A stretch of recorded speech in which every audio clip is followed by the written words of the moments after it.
निगरान वज़ीर दाखिला की स्टेटमेंट के बाद ये निगरान हुकूमत इसमें नून लीग का ज़्यादा अमल दखल होना, इस तासुर में कोई कमी आई है?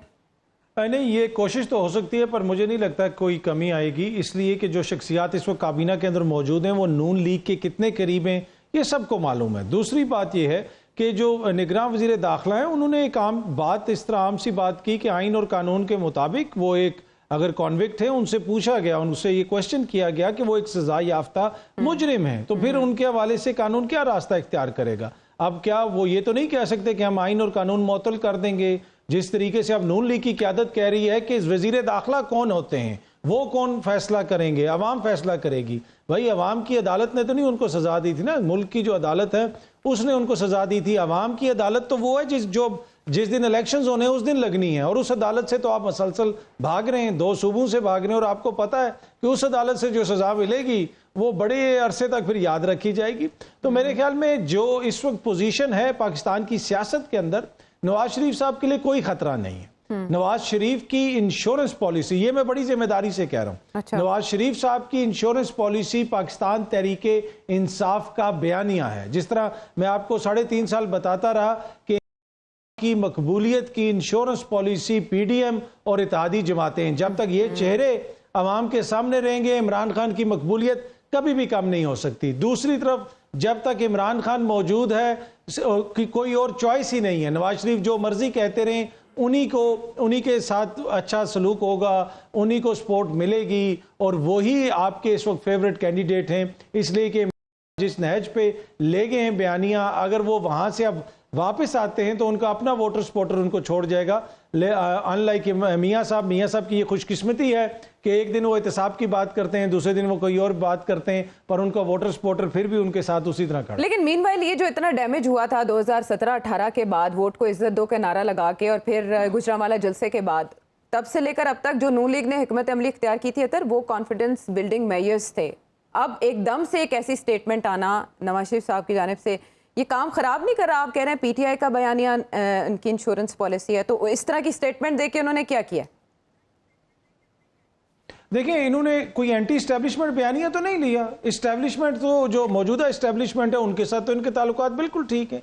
अब एक जो जनरल बाजवा, जिनको पहले ये माजी में एक्सटेंशंस ऑफर करते रहे और उनका शुक्रिया अदा करते रहे और ये कहते रहे कि जनाब पता नहीं कोई ऐसी तैनाती हो जानी थी, हमारी सियासत हमेशा के लिए ख़त्म हो जानी थी और इस वजह से हम लोगों ने हुकूमत संभाली और हमने रियासत बचाई, तो उनके साथ तो इनको कोई इशू नहीं था। अब वो चले गए हैं तो ये इस किस्म का बयानिया ले रहे हैं कि जनाब हम उनका एहतसाब करेंगे। अगर एंटी इस्टेब्लिशमेंट इन्होंने कोई बयानिया लिया होता तो वो होता ना कि मौजूदा इस्टेब्लिशमेंट या जुडिशरी से इनको कोई किसी किस्म का गिला शिकवा होता। हाँ। उनके हवाले से ये कोई बात करते, ये उनके हवाले से तो कोई बात नहीं कर रहे। वहां पे तो ये देखें, ये उनके तो कहते हम तो आंखों के तारे हैं, तो वहां पे तो ये तारे बने हुए। अच्छा, लेकिन मेरा ख्याल है ये इंप्रेशन है ना, जैसे कहते हैं कि शहीद कभी मरता नहीं, इस तरह आर्मी चीफ कभी रिटायर्ड नहीं होता। वो जो साबिका है उनको भी मौजूदा ही तस्वुर किया जाता है और फौज इस बारे में बहुत सेंसिटिव है। मुशाहिद हुसैन सैयद साहब ने जैसे कि कहा कि फौज कभी भी सिविलियंस के हाथों एहतसाब नहीं करवाएगी, तो वो साबिका एस्टेब्लिशमेंट नहीं समझी जा रही, वो मौजूदा ही कंसिडर की जाती है। अतर नहीं, वो बेशक मौजूदा कंसीडर कोई करता है तो करता रहे, लेकिन इन्होंने अपनी तरफ से ये कैलकुलेशन की है कि अब वो नहीं है तो लिहाजा हम उन पे इल्जामात लगाएं। और दूसरा इसका फायदा क्या, दूसरा ये है कि उन्होंने कौन सा आगे जवाब देना है, उन्होंने कौन सा आगे कोई चीज क्लियर करनी है, तो आप जो मर्जी कहते रहें। तो ये इनकी एक तरह से वो कोशिश है, सियासी बयानियां बनाने की कोशिश। और ये कोशिश क्यों है इसको समझना बड़ा जरूरी है। इनके पास और दिखाने को क्या है, कुछ भी नहीं है। 16 महीने के दौरान इनकी कारकर्दगी क्या है, ये क्या चीज अवाम को देंगे। इन्होंने 10 अरब का जो बयानिया बनाया था, 10 अरब रुपए खर्च करके, वो टिकटॉक के ऊपर एक 10 सेकंड की वीडियो ने उड़ा के रख देती है। तो इनको भी पता है कि हमारे पास कुछ भी नहीं है, इस वजह से ये कोई बयानिए की तलाश में है। इससे ना इनको नुकसान होगा ना इनको फायदा होगा। परफॉर्मेंस गिनवा नहीं सकते, तो इस तरह की बातों से कम से कम एक गूंज पैदा होती है। अतर, मेरा आपसे सवाल है कि नवाज शरीफ साहब के पास कड़े एहतसाब के बयानिए से पीछे हटने के अलावा भी ऑप्शंस हैं कोई?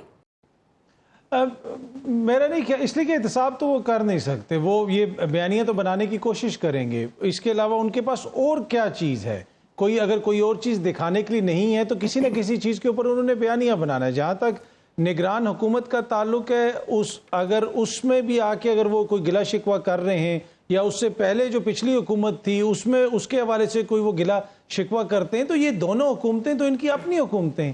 इस वक्त काबीना के अंदर इनके वफाकी वुज़रा बैठे हुए, पिछली इनके भाई की हुकूमत थी। निगरान वज़ीर आज़म वो हैं जो इनके इत्तेहादी थे, अनवारुल्लाह काकड़ साहब, जो नून लीग में शामिल होने जा रहे थे, बाकायदा तौर पर बाप पार्टी जम होने जा रही थी नून लीग के अंदर। तो ये कौन सा इनकलाबी बयानियां बनाएंगे, कौन सी इस्टेब्लिशमेंट से ये टक्कर लेंगे? जो वजीर आजम ये लगा के गए हैं, जिस किस्म की जो है ना जमहूरियत है मियाँ साहब की, उसी किस्म का जो वो निगरान वजीर आजम इन लोगों ने लगाया है, उन्होंने पाकिस्तान को चाइना का इसराइल बना दिया। भाई मतलब जिस तरह की इनकी चाइना की जमहूरियत है, उन्होंने हमें चाइना का इसराइल बना दिया। आप इससे अंदाज़ा लगा लें कि इस वक्त पाकिस्तान के अंदर हो रहा क्या है।